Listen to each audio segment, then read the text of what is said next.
Arbuste à feuillage persistant, le genévrier cade pousse dans les collines sèches et les garrigues. Cette essence peut atteindre les 10 mètres. Un feuillage persistant reste toujours vert avec un renouvellement permanent du feuillage. On dit aussi que c'est un feuillage sempervirent, qui veut dire toujours vert.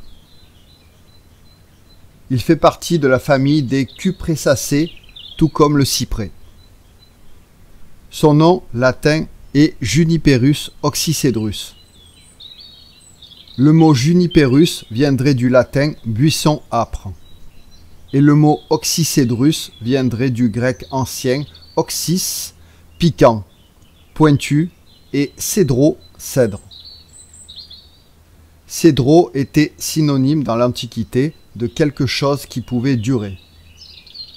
Cela est venu du fait que l'huile de cèdre était appliquée sur les livres afin d'en augmenter la pérennité.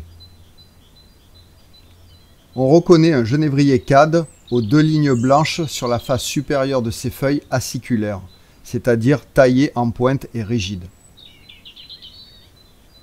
Sur la face inférieure, on trouve une sorte de gouttière appelée encore carène. Cette carène est une stratégie de la nature pour lutter contre la perte d'eau par transpiration. De plus, initialement, lors de la naissance d'une aiguille, la plante crée un tube qui s'ouvre dans le sens de la longueur, d'où cette forme de demi-cylindre. La pointe fait environ un peu moins de 100 micromètres de diamètre. C'est pour cela qu'on s'expose à des piqûres lorsqu'on met la main dans un buisson. L'aiguille est très affûtée. Ses fruits sont verts la première année, marron la deuxième, pour finir par s'éclaircir à maturité. Le genévrier cade est dioïque, c'est-à-dire que les fleurs mâles sont sur des pieds différents des pieds femelles. La floraison se fait de mai à juin. Les fleurs sont très discrètes et justes avec des carpelles. Elles sont dépourvues de pétales ou autres organes décoratifs floraux.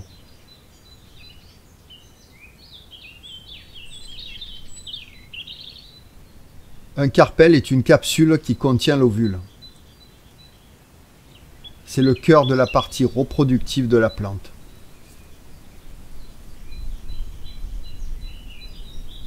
Ce qui donnera ensuite, par fécondation, le fruit.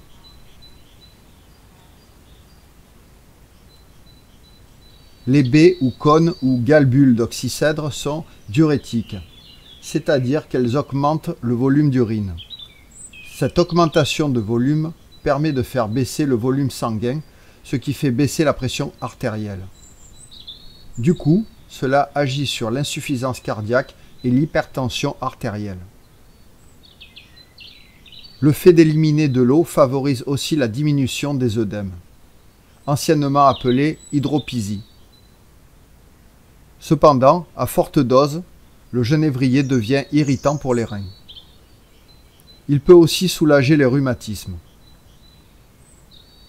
Les fruits ont aussi des propriétés stimulantes et vermifuges. Cela signifie qu'elles élèvent l'activité de l'organisme, le réchauffent et évacuent les vers de l'intestin.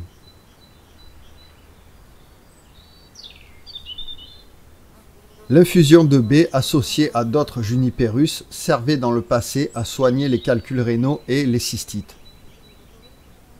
La tisane de baies de genévrier, de thym et de lavande peut aussi prévenir l'aggravation d'un début de rhume. Le genévrier permet aussi d'aseptiser les intestins et prévenir les fermentations et dyspepsie, c'est-à-dire les problèmes de digestion et de lourdeur qui surviennent juste après le repas. En résumé, il est digestif et antiseptique.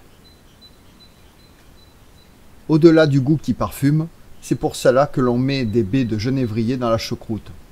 Cela facilite la digestion de ce plat roboratif. Le cade favorise aussi l'expulsion des gaz intestinaux. On dit qu'il est carminatif. Les cures doivent cependant rester courtes. On extrait l'huile de cade de cet arbrisseau. Cette huile est très utile pour traiter les dermatoses, psoriasis, eczéma, soins du cheveu et bien d'autres problèmes de peau. Le genévrier cad est d'ailleurs principalement reconnu pour son usage externe et dermatologique. À l'origine, on extrayait cette huile grâce à des fours à cad.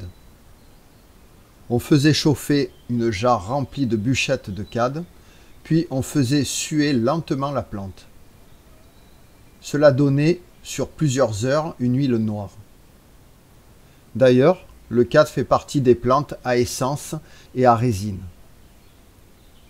Cette huile très concentrée servait aux soins cosmétiques des cheveux après lavage au savon de Marseille, mais aussi au traitement des kératoses, c'est-à-dire une augmentation anormale des morceaux de cuir chevelu ou petite excroissance. De nos jours, c'est utilisé pour des soins vétérinaires à destination de dermatose et paradermatose.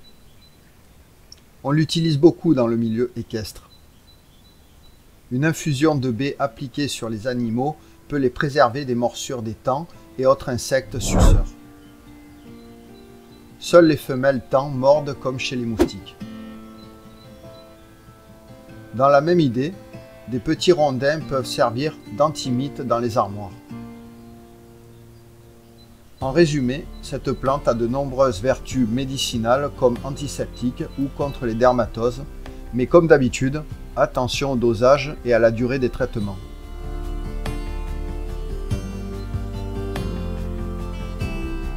Vous pouvez retrouver une partie de ces informations dans le livre de Marie-Claude Pomme, Sauvage et médicinal.